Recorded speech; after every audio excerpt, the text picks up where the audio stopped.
Hey guys, I guess we could play the waiting game and wait for the Predator Ghost to come out, or why wait when we can innovate, right?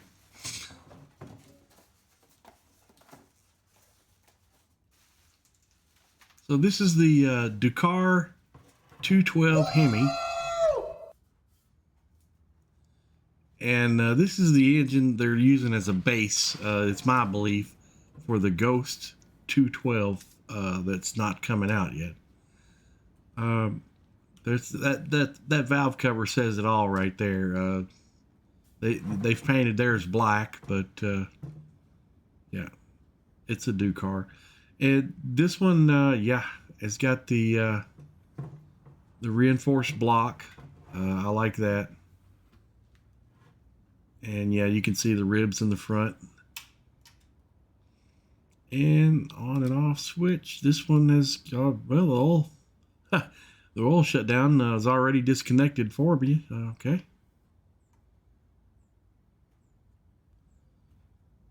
And, wonder why they did that. But it's got the gas tank on there. That's great. And the breather.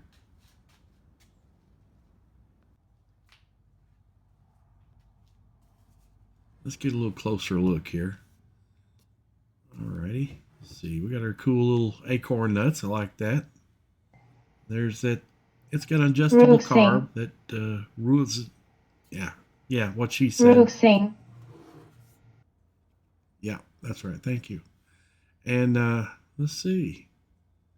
The side cover looks the same as the 224. It's got the reinforcement here on the top of the block. I like that. The back ribs is reinforced.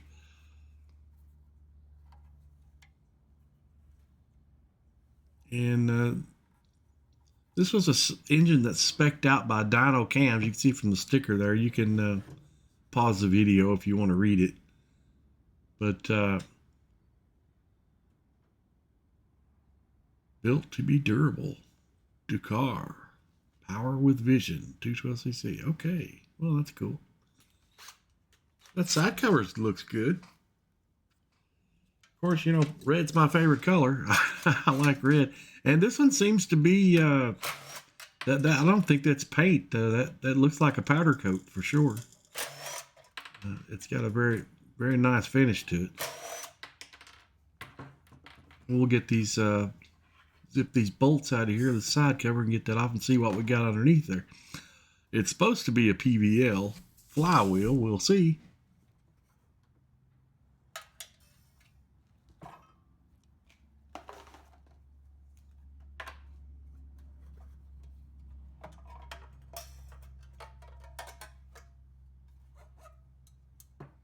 Oh, yeah. Yeah, I like that. Now, that's a good flywheel. Now, those things, now these engines here were spec'd out by DYNO cams and imported from DUCAR to be kart racing engines. And now DYNO spec'd theirs out to have the PVL flywheel on there, which this flywheel has been spin tested to 17,000 RPM. Now, it's not billet, but that's a good flywheel. There's nothing wrong with that.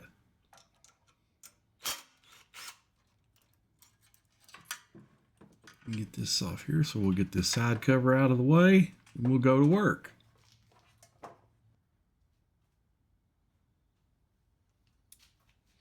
Now I'm noticing that top leg on that coil was like raised up a mile away from the flywheel, and the bottom leg looks like it's almost touching, so I'm not sure who they had to do the assembly, but they need to pay a little bit closer attention. And of course, it's just like on the Predator 224, you got a couple of hoses there, and one of them's clamped at the top. Let me grab my screwdriver. And the one at the bottom that comes from your air valve cover breather hose, that's just, it's not clamped or anything. But the top one is.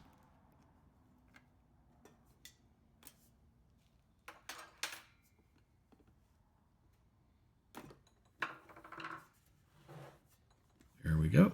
Now, this dude should slide right off here. Yeah. And let me just verify we do have a decent air cleaner here. I'm probably not going to be using it for this engine, but I will have a use for it. Hey, we don't throw nothing away. Yes, sir. There we go. DUCAR air cleaner. I like these very much.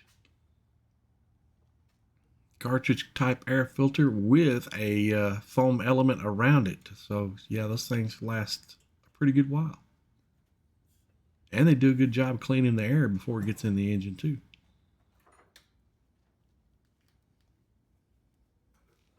And we'll get this fuel line off. I can get that clamp turned around here a little bit towards the front. I guess this must be a thing, you know, they put these clamps on the back side on all of them, and that's okay. If they can put it on there, I can take it off. Twist this around, there we go. Now I got you. Screwdriver in here, give me a little help. Wiggle, wiggle, go up.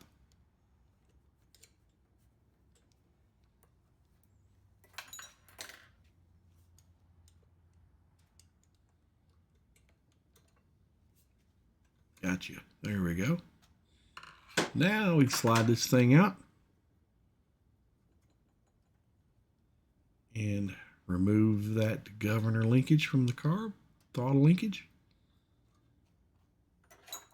Just lifts right up. Once you slide that carb out, opens the throttle a little bit, you can lift it right up out of there and grab this little spring. Unhook him. Carb's ready to slide out of the way. Now, this is adjustable, and I like this, and this is the same carburetor they used on the old Predators too.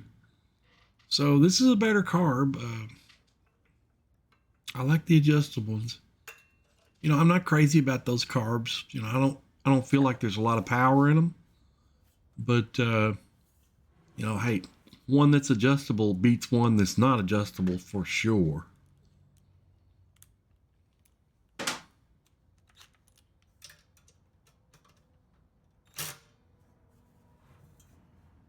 Well, let's see. Let's get this tank. One tank bolt up here.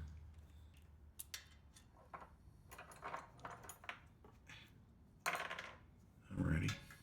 So I have to go fishing again. They're ready.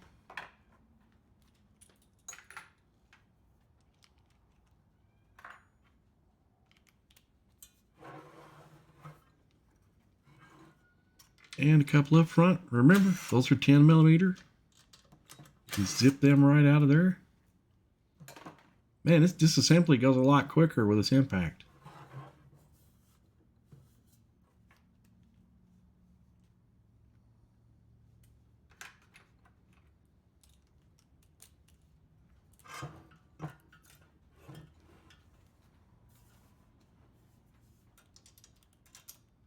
Get this so you guys can see what I'm doing. That front bolt for the throttle plate there, that's also holds the hose clamp or hose holder. And we'll lift this gas tank up out of the way and set him over here out of the way.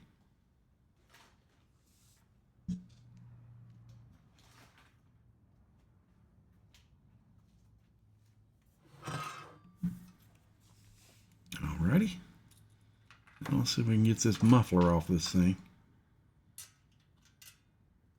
And I zoomed you guys in, and I forgot. I've got a bad habit of doing this, and I apologize. If I zoom it in, sometimes I'll forget that it's zoomed in, and I'll just go ahead and keep on working like, you know, nothing's happening. But I'll switch it back. There we go. Now, yes, yeah, right. Yeah, let's get it where everybody else can see too. There we go. Come on off of there. Yep, we'll save you guys in the box. Not much of an exhaust gasket on there. Kind of feels like just some silicone they've put on there. Alrighty.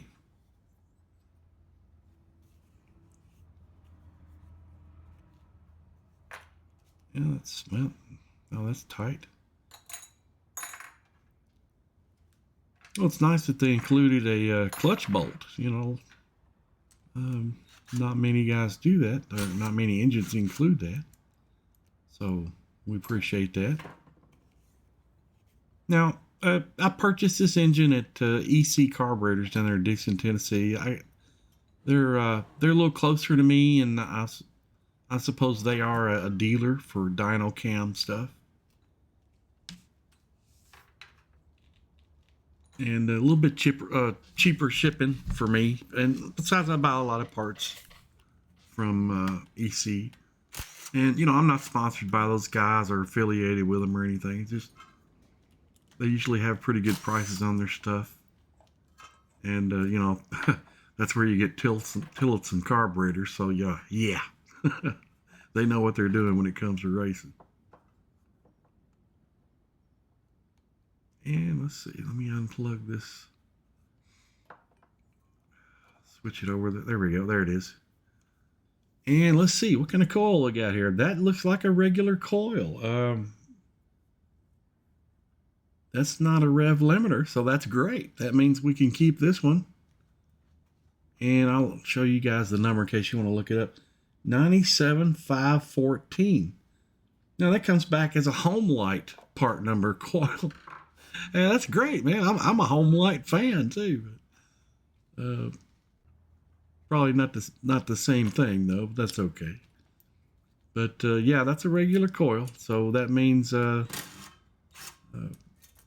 won't have to be buying a coil now on that Ghost 212. I'll have to be buying a coil.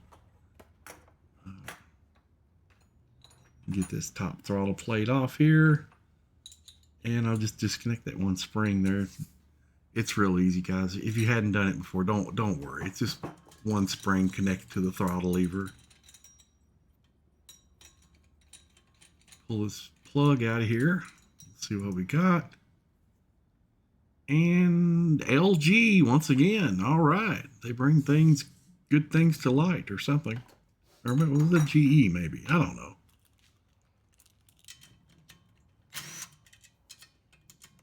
Alrighty, we'll zip this valve cover off here.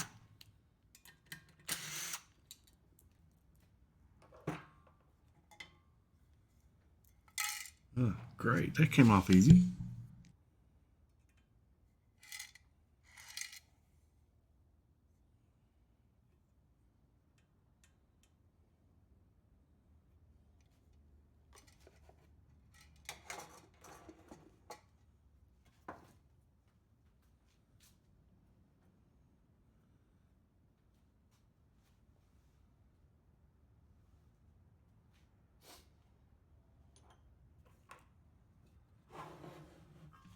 And there we go.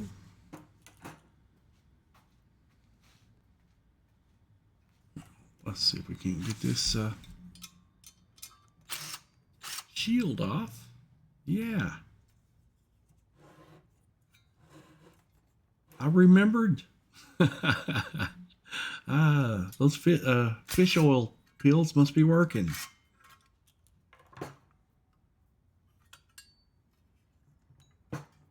There we go. Now I can take the head off without it falling on push rods, right? Get these rockers off here. Oh, I hope you guys saw where that little E-clip went, because I didn't see. Where'd it go?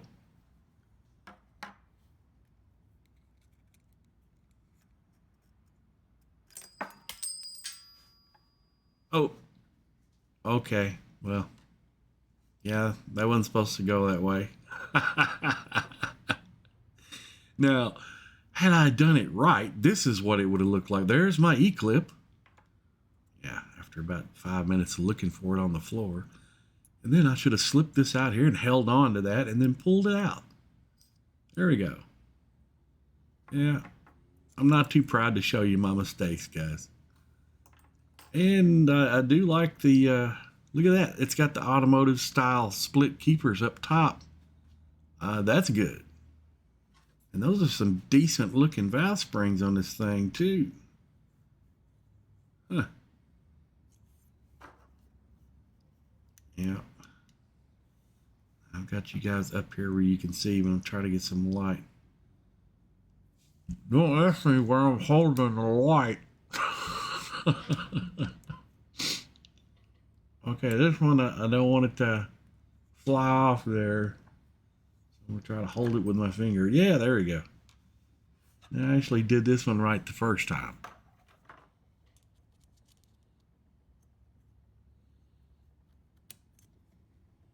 And I believe, now these look to be 1-to-1 ratio. I'm sure they are.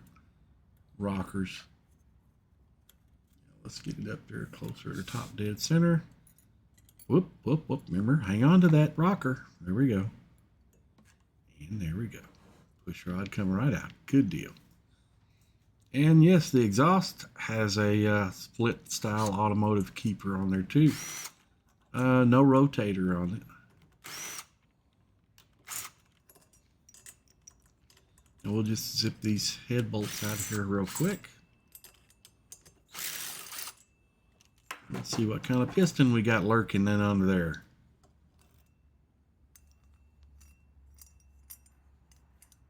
And for valves, what we got? We got a 27 and that's pretty small. That's a 24, it looks like, on the exhaust.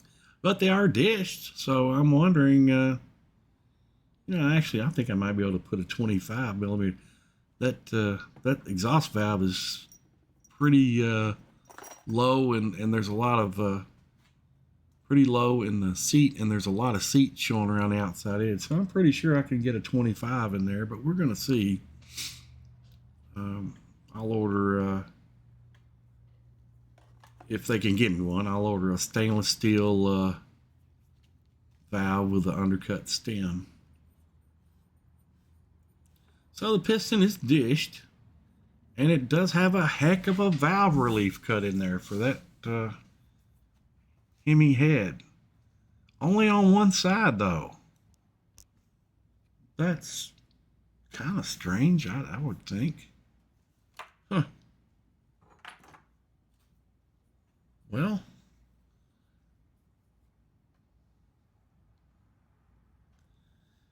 and it feels like it is below the deck a little bit.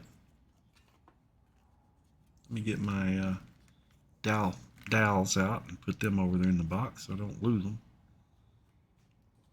I'll put that in the small parts bag. Yeah, with these Hemi engines, you know, and the dish piston, that's a lot of compression loss there. I would rather go with a flat top. You know, I'm not planning on putting any major lift cam in this thing. I kind of like the 265 bonsai cams. Depending, now if this has got the clone, I'm sure it'll have the clone camshaft diameter.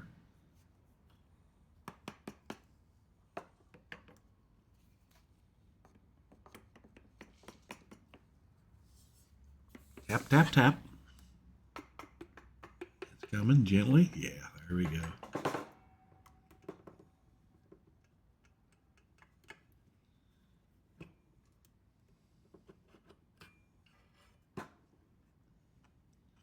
And the cam came out with it. All right. And it is a steel cam. What is this number on here? I don't know if it means anything. L10123. Huh. Well, it doesn't look anything special on the cam. D2. You can't really pay any attention to anything on the casting. SF. That doesn't really mean a lot, I don't think so. But yeah, I've not measured or anything. I'll check it out later, but you know, I'm not really into stock cams. Huh. Not a bad looking bearing side cover there.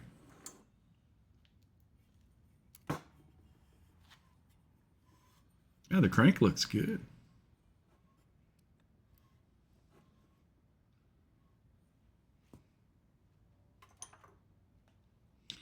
I had rather the counterweight been machined all the way across to smooth it up, but that's okay. And these, ooh. Now those rod bolts were not overly tight, let me tell you. That's a good thing we're disassembling this thing. And matter of fact, if you guys purchase one of these, I'm just going to go ahead and say right now, you go ahead and pull the side cover off and check your rod bolt. Because that was not overly tight on neither one of these were.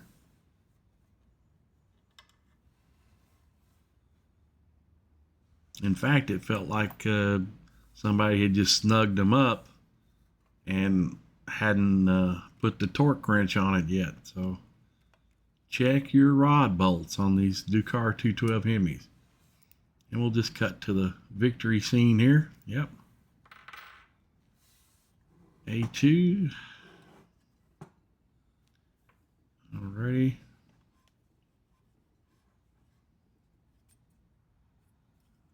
I'll tell you what, that flywheel bearing's got a lot of wiggle in it. I don't like that. Alrighty, the flywheel side bearing, that is. And let's see, these are, oh man, those rings are pretty tight. They are a good thin ring, but these are not low tension. That's pretty tight.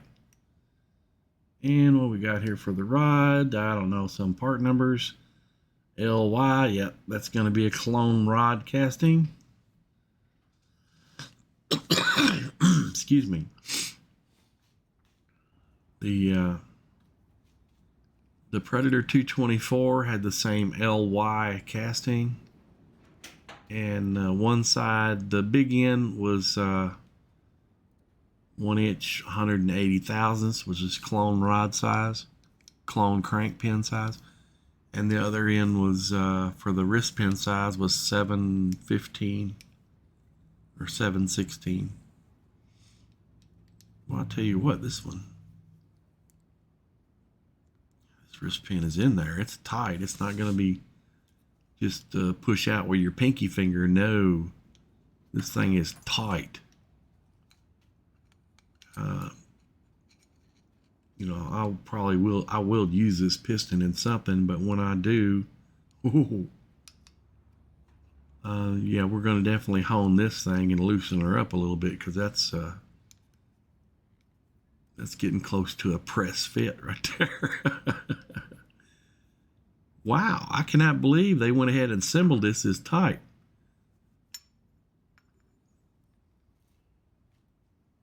Whew.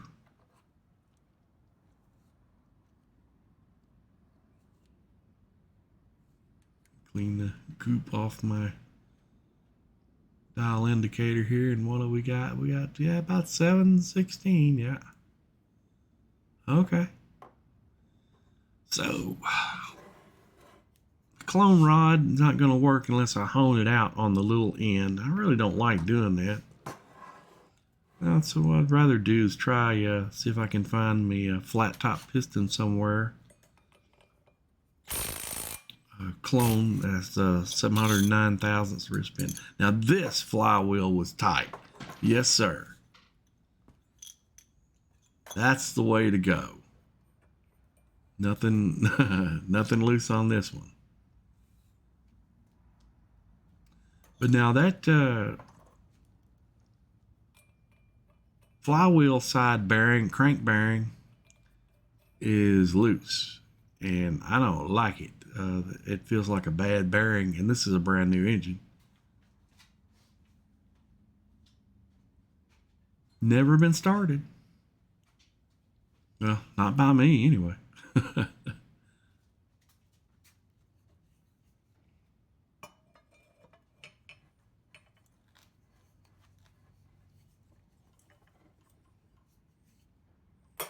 Put a little pressure back here. Tap. Boy, that dude is on there.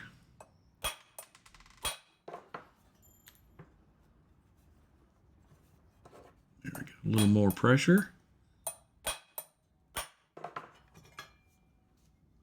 There we go. Came off the taper then. Yeah, this dude was tight. I think somebody used my preferred method of installing the flywheel, but that's okay. Now these PVL flywheels have a steel core at the center, so that's a good deal. I don't know if it's replaceable, but seems like it would be. You know, press in and out kind of thing.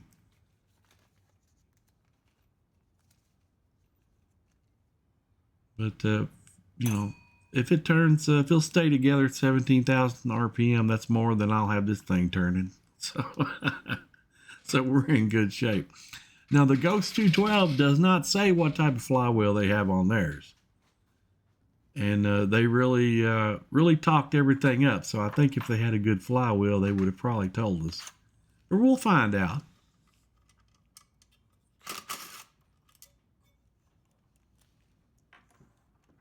But right now, I'm just interested in what I can do to make this DUCAR 212 Hemi better than the Ghost 212 that hasn't come out yet.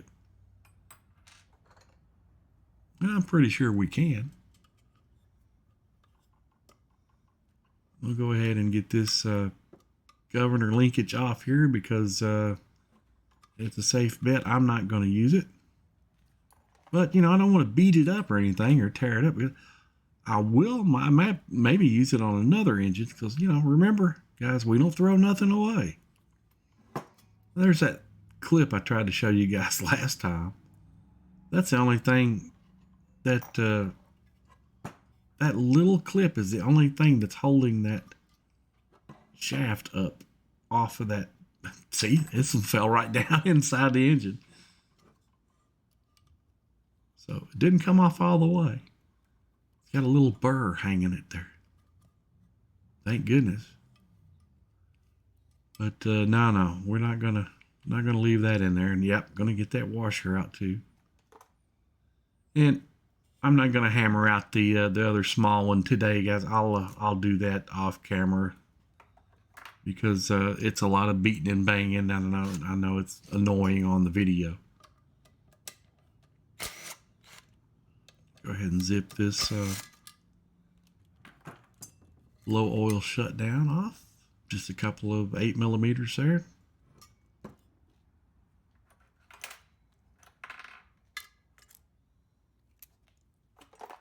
Alrighty.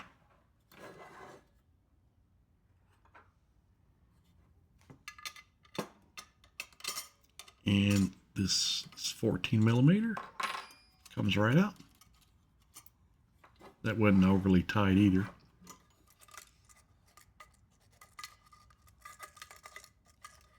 Push this through here. And we'll put everything back together because this will probably go in a box and be put up on a shelf somewhere. I do use those on some engines. I do use those. They are handy. And yeah, we better check this cam. About 549. Well, yeah, it would have helped if I'd kept that on camera there, but they're around 549, 550, a little less than 550. So yeah, it's a clone cam. Great. We have some options. Lots of options.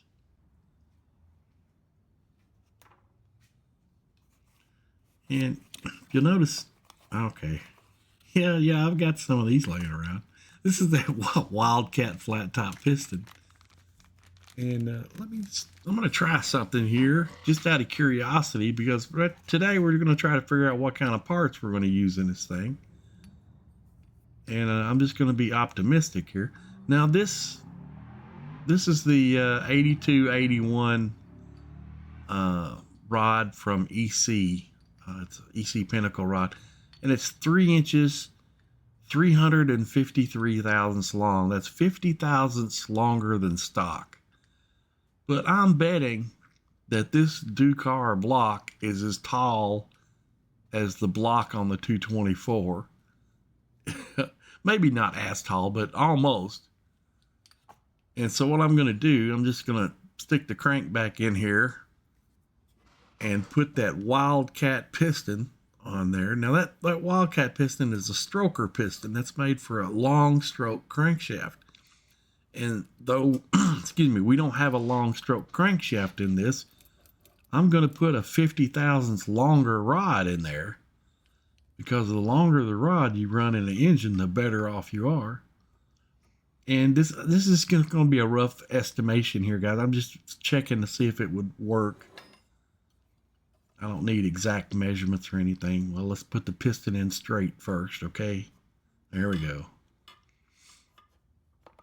You know, I've got a bearing half in that rod, and I've connected the rod to the piston, and I just want to get hey, I think we got a bite here. This is looking pretty good. So